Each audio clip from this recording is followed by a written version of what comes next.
/b/I've had a fucked up family history. It involves evil spirits, monsters, aliens, and serial killers. We'll post more if interested. Pic related. Go on. I'll start with the picture. This is the crime scene after Ted Bundy visited my cousin in college. It happened a long time ago. Obviously I didn't know her, but it was a huge thing for my dad's side of the family. After Margaret's murder, my family got splintered and started hating each other. My great-aunts and uncles all shamed my grandfather because he married a woman from Central America after his medical discharge from the military. Well, shortly after that, my dad and aunt were born, to a racist southern family at that. Being half Costa Rican, they were outcasts and shunned. Fast forward 5 years, my grandpa is starting a walk towards death's door, and my grandma, on her way to visit him in Jacksonville's VA hospital, gets T-boned by a semi and her brain is scattered along the road. She's in a coma for 3 months, loses her memory, forgets her English and French language, and has never been quite right since. 20 years before this, my not yet mother's side of the family. My mom's dad's family lived in the woods of Central Florida all of their lives. My great-grandpa, henceforth referred to as Pa Joe, lived in the woods his whole life and was a tracker. After living in the woods and hunting for such a long time, he was offered the position as game warden for 40 years. Local government said they'd rather have him working for them than against them. He knew the fucking woods. But as time went on, something strange started to happen on the weekly hunting trips. The dogs my family hunted with started acting funny, not right. There was an old mill that paralleled the path they blazed and started down, and one night, the dogs just lost it. They started growling, barking, and baying treed. They knew they had a hot trail. They'd run my Pa Joe and my uncles and grandpa maybe 2 to 3 miles into the woods and they'd come to the edge of the swamp. There was the tree. It's legendary in my family. It was a thick oak tree, that was dead and hollowed on the inside. There were no leaves in the branches, just long, reaching limbs. After treeing whatever animal they tracked, the dogs would whimper and cower and start pissing all over themselves and whatnot. The men all looked up into the limbs and couldn't see anything. Flashlights, for the smartasses reading. They'd look, and finally give up. Odd thing was, it kept happening. Night after night, the dogs would take them to exact spot, like they were ready to tear flesh from bone, and then after a few minutes of baying, they'd start crying and wanting to leave. And then, it happened. My grandpa says it sounded like a woman's death knell, screaming, ripping into the night. But for some reason, there was a lower scream at the same time. Like it was coming from the same thing. You'll recall that Pa Joe spent his entire life in those woods. My grandpa said he'd never seen his daddy so scared. "Well, time to go," is all he said, and then ran. Ran back from the tree for another 2 miles. In the dark, and these young boys couldn't keep up with him. Years later, Pa Joe, on his deathbed, told my grandpa and his brothers about that night, and told them the noise they heard was what was called Wampus Cat. He explained it was similar to a werewolf, or Sasquatch, and was a murderous beast. About 30 years after his death, maybe 15 years ago for me, my aunt and cousin, grandpa's daughter and grandson, were living in an area of southern Georgia called Reno. It's a small, unincorporated shit of land about an hour north of Tallahassee, Florida. One night, as my aunt is doing the dishes, she sees this bright pair of red eyes shines off in the distance. It shakes her, but she dismisses it as a deer or something like that. Then she hears it. She described a horrific sound, like a woman's blood-curdling scream with a deep howl at the same time. She and my cousin were horrified, and barricaded themselves in the bathroom with a 30-30 the entire night. The next morning, she left a note on the landlord's door with $427 cash as her final rent, and moved in with my grandparents for a while. Fast forward another few years, it's 2001 and my mom, and sister, is at work. It's a Friday, so it's slow. She was a computer tech for Tallahassee schools, and me, my cousin and uncle were all hanging out, getting into paranormal stuff, and were listening to audio clips from people who'd recorded a strange noise from the Appalachian region of Georgia. My mom played one that was really freaky. My cousin who was in the room across the hall came in, flushed white, eyes wide open and told us that's what he'd heard when he lived in Reno. Going back in time, this time when my grandma on my mother's side was a girl. My grandma has 3 sisters, of which, she is the middle child. She grew up in the city of Attapulgos, Georgia. As with most families in the South in the 1950s, they attended morning and evening church services every Sunday. One afternoon, Granny, my great-aunts, and a friend of theirs decided they were going to leave early for church so they could stop by the elementary school and play on the playground. As they were walking, there was a large cornfield to the left of the road, and for whatever reason, be it chance or what the fuck's sake, my grandma looked over in the field and saw a huge beast. It was about 7 feet tall, She would say. and had these long hairy arms, and smelled like rotten eggs. They all froze at first, paralyzed by fear, but then started sprinting towards the church, maybe half a mile up the road. Once they'd gotten there, they locked themselves in the sanctuary and cried. After the older folks started pouring in, they ran and tried to explain everything. After the girls were calmed down, a mini manhunt was started in search for the beast that they saw. All of the men, my Uncle Lamar, Grandma's brother, and Daddy included, all scoured the cornfield for any trace of a large monster. Eventually, they found a large clearing in the corn that was violently thrashed, and it smelled of rotten eggs. My Uncle Lamar found a large footprint that looked like a person's, only twice the size. After that, it was referred to as the Georgia Corn Monster, for about 15 years, until the famous Patterson film was released and everyone started calling it Bigfoot, and my grandma told us, Yeah, that looks like what I saw. and it's been a famous story in my family ever since. Now, after they moved, the neighbors, Linda and her husband, I forgot his name, invited my grandparents over to get to know everyone and told them they were going to walk the table. They said it was going to be a good time and they should really come over, so they did.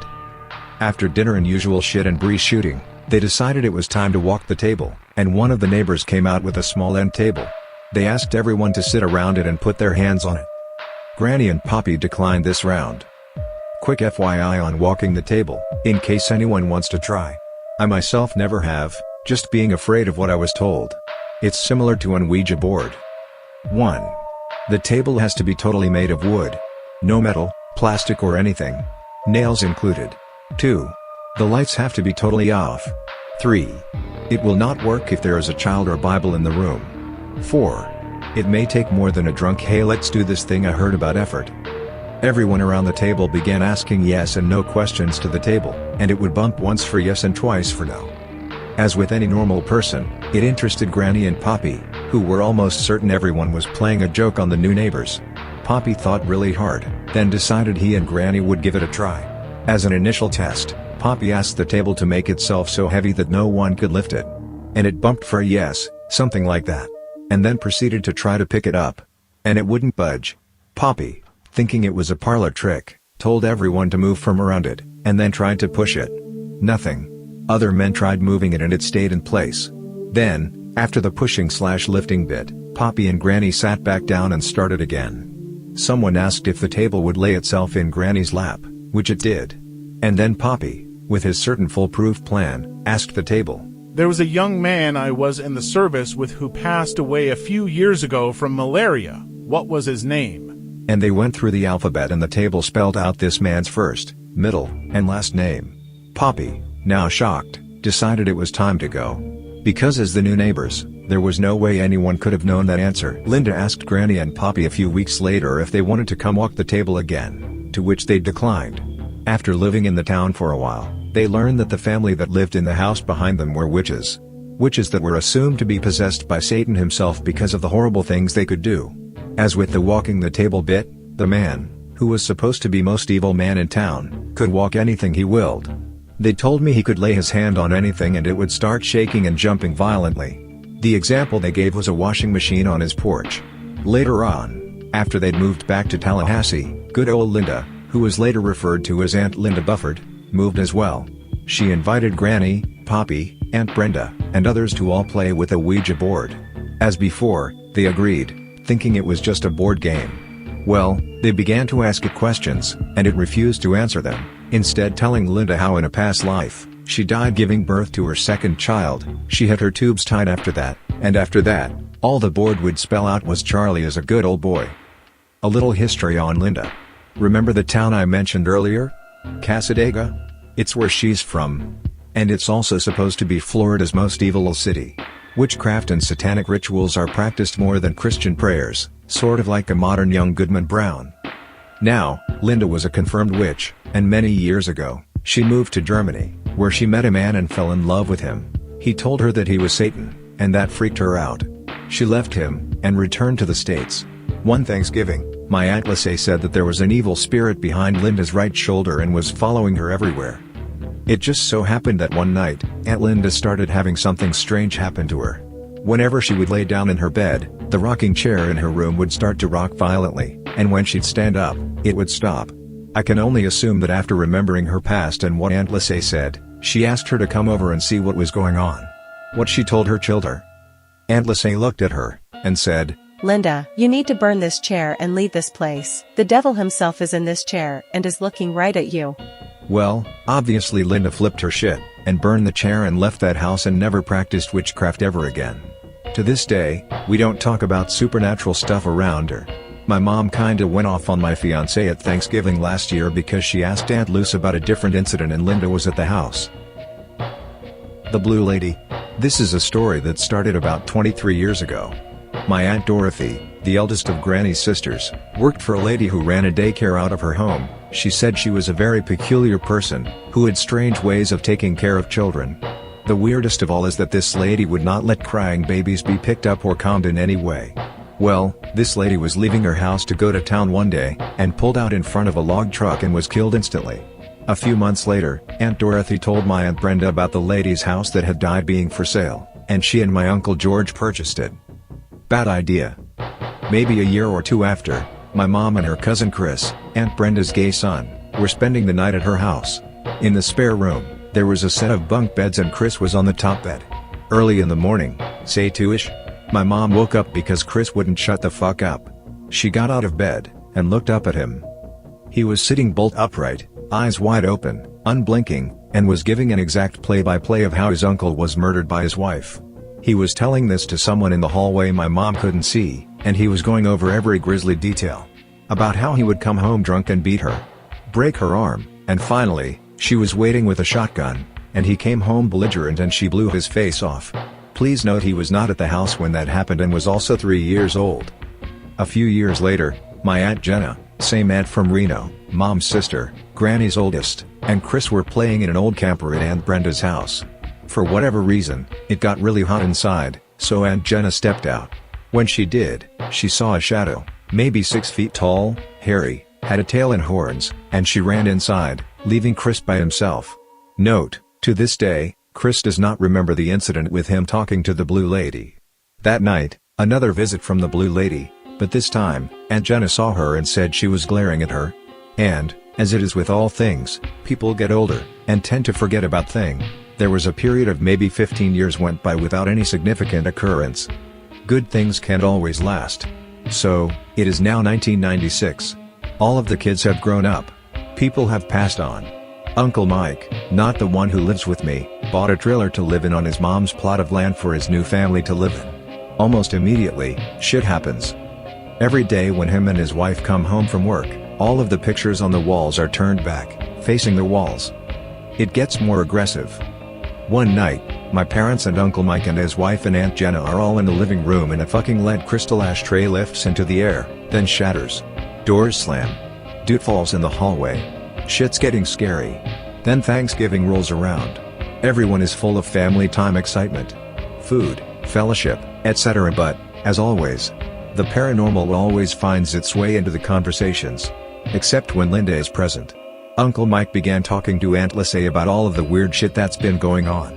She tells him not to worry and it'll all be okay. Later, all of the women are in Aunt Brenda's bedroom continuing the talk of haunts and haints, and Aunt Brenda's door slams shut. Aunt Lissay, who's only 5 feet 1 inch, stands up and tells the Blue Lady, You are dead. This is not your house anymore, and you need to leave at once. And the door opened. It was maybe 2 years later before anything else happened. Uncle Mike comes home from work, 1998. He sees Aunt Brenda in her nightgown walk back to her bedroom, and he's calling after her. She doesn't respond. He follows her all the way to the bathroom, and it shuts in his face. He knocks on the door, no reply. He walks back into the hallway, and sees Aunt Brenda washing dishes. He's kinda confused and asks her, Mom, who all is here? She says, No one, just me and the kids. My cousins, Michael and Sabrina. Uncle Mike looks back towards her bedroom and says, well, she's back. But now she's wearing white. So here we are, everyone now caught up. I've got a few directions to go with this. Tell me what you'd like to hear. New blue/white lady stories. Ghost hunting stuff. Recent haunts. Alien stuff. Wampus Cat update. Ops Bigfoot story. The alien stuff. Well, probably the most amusing thing is Poppy's story. Him and my grandma were walking on the beach near Daytona, Florida, and he says, I looked up, and there were just 3 moons. Wasn't anything weird. They were just kinda there. and then he says, They all just took off into the sky like they were never there. a few years ago, I was driving from my hometown back to college with my friend and GF, who was reading a book at nighttime. In the car. So, me and my friend were in the car, just cutting up, bullshitting when all of a sudden, a plane falls out of the sky. I freak out, and slam on the brakes and get out, looking to the area where the plane should have crashed. Instead, my friend and I see some kind of strangely shaped light hovering for a moment. After a few seconds, it got brighter, then vanished. I then realized I did not see a plane.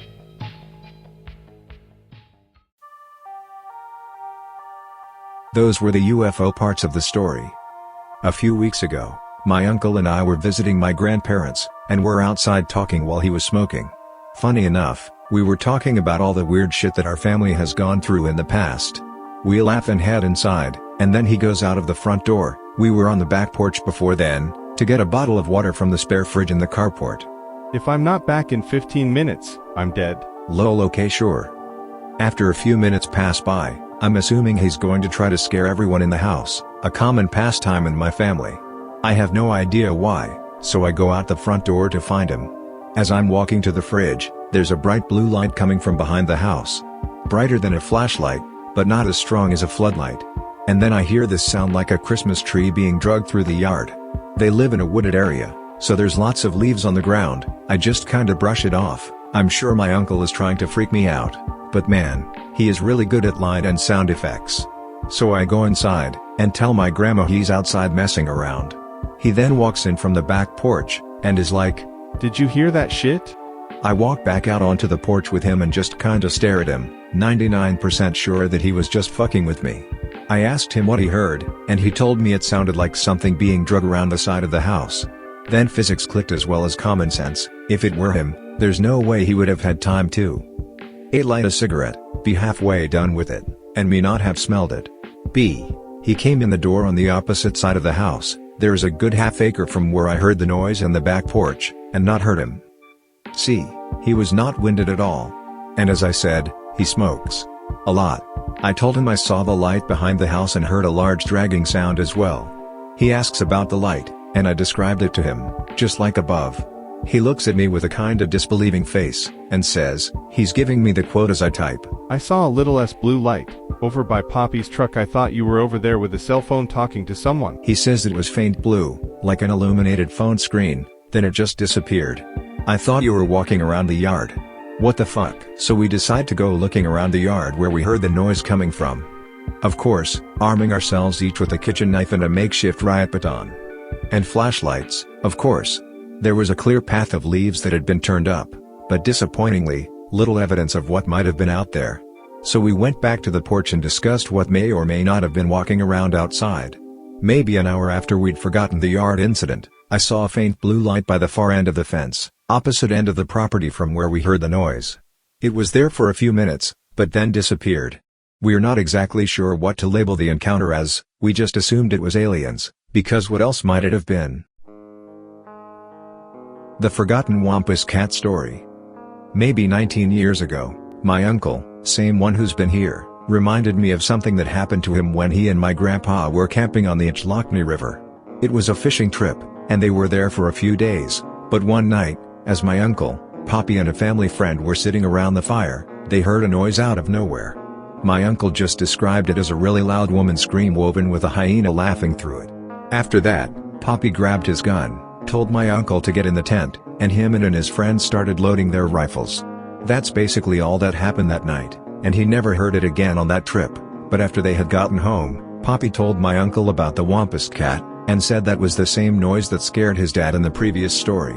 On a separate account, my great-uncle George went camping with Poppy and my uncle, and said that he woke up in the middle of the night, because he thought Poppy might have been awake starting breakfast, but it was something else, walking around the camp on 2 legs. He couldn't make out what exactly, because he didn't have his glasses on and he was seeing the silhouette through the tent. We just categorized that as the Wampus Cat as well. The return of the Blue Lady.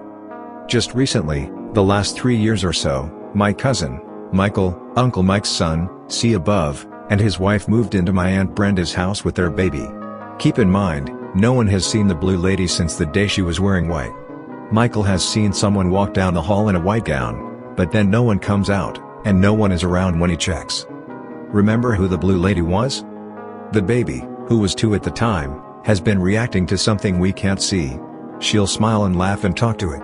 The baby was crying one night, and Aunt Brenda and Michael heard it on the baby monitor while they were in the living room with Uncle George. It was late, so they assumed she was having a bad dream, but then heard shh over the baby monitor. Michael's wife was at work, and no one else was in that part of the house. Ghost hunting shit. We started doing this around 2000, my mom, my uncle, his now ex-wife, and my Aunt Jenna would go to supposed haunted locations around our area, an old Civil War battleground, Civil War cemeteries, etc. stuff easily accessible with no permission. And we'd walk around in the middle of the night like assholes with video cameras that did not have night vision. On the very first night we went out, we went to the battleground, Natural Bridge, and 2 cemeteries. We did not get anything on tape until we went to Memory Gardens. While walking around, my uncle and his sister saw a giant black shape moved in front of them. Maybe a few seconds after, my mom and I saw a similar shadow move by her legs on the ground. We weren't sure what it was, but at the next cemetery, we caught a voice on tape. It was like an old man moaning. It sounded exactly how you think a zombie would. It was really freaky because we didn't hear it audibly when we were out there. We've now been ghost hunting, but we changed the party up a little bit. My mom and aunt no longer go with us, my uncle and aunt divorced. He remarried, and we added my cousin. From the first Wampus Cat story we hit up our usual hot spots, but tried a new cemetery out.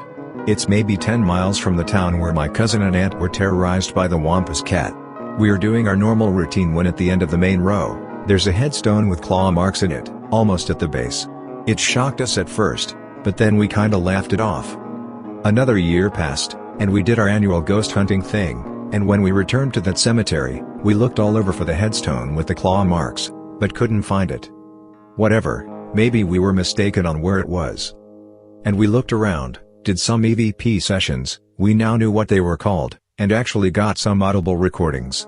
They were incomprehensible, but we got something. And near the end of that particular cemetery investigation, my uncle accidentally kicked over a child's headstone. It was small, so it was nearly impossible to see. And after that, he wasn't too keen on hunting ghosts anymore. That was the last real time we did that. So now, I'm bringing you to present day. My uncle and his new wife and my fiancé and I lived together. But before they made the move, there were really weird things happening in the apartment that my fiancé and I were living in. One night, it sounded like someone walking around, making my puppy bark, nothing major. But then about 2 months ago, it started getting really freaky. After they moved in, I had taken my fiancé to school, and my uncle and I were going to a job fair. I'd gotten a shower and was dressed and walked into the hallway from our bedroom, and he asked me, "When are you taking her to school?" I just kinda looked at him, and told him I had done that maybe 2 hours before. He gives me a weird look and says okay, doesn't say anything else about it. When we were in the car on the way to the job fair, he says, "I asked you that because I thought I saw her walk into the bathroom behind you." Again, he likes to bullshit me, so I was like, haha, yeah right. But he was genuinely freaked out about it. A few days after the pseudo-fiancé was seen, my uncle, his wife, and I were sitting in the living room watching TV when we heard a loud crash from their room. His wife instantly got pissed and was mad at their dog because she thought she might have knocked something over in their room. But the dog is right here? We went to investigate what happened, and their cat's food bowl was thrown across the room. Cat food everywhere. Just to give you an idea, the cat's bowl was on a small desk in their room, and the bed was up higher than the desk. We tried to shrug it off, thinking maybe the cat just knocked it off somehow, but again, the bowl was all the way across the room. What the fuck? Again, after my uncle's son moved in with us, we decided we needed a larger place, so we got a bigger apartment. It was kind of a joke at this point that we were in a haunted apartment and it would be good to have a normal place. lolnope.jpg. The very first week we were living here, one of my fiancé's drawers flew out from the chest it was in. Kinda rattled me, but I dismissed it as I forgot to push it in all the way after putting clothes up. Then, maybe 2 weeks after that, we were all going to go eat somewhere, and as we're leaving, our clock jumps off of the wall and breaks. Not totally, but some of the body chips off. At this point, we didn't want to scare my uncle's kid, so we're just like, oops, need a bigger nail to secure it. The most recent thing is one night, I was watching TV in my room, and my fiancée, who was sleeping very heavily, wakes up and just shrinks into the covers and stares at me. I cuddle her, ask her what's wrong, and she says she doesn't want to talk about it. I try to calm her down, and ask again. She whispers that there's something staring at her from the corner of our room. She doesn't want it to hear her, and she doesn't want to look at it. I look to where she told me and can't see anything.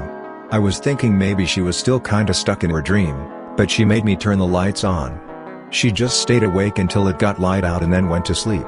I asked her about it later that day. She said she can't remember what it was, but it really scared her. Like she didn't want to talk about it because she was afraid she would see it again. Fuck. Just got reminded of another short occurrence. 15 years ago, Michael's sister, Sabrina, was at Aunt Brenda's house and was washing dishes. She turned toward the back door to put some dishes up, and heard a thump and small footsteps running away on the other side of the door. Thinking it was maybe a cat, she opened the door to see if it was one of the cats wanting to get inside. Nothing there. She happened to glance at the windowsill of the door, and saw 2 very small handprints in the dust. Like a Barbie or something was hanging there, looking inside. Honestly, I have no idea what that might have been,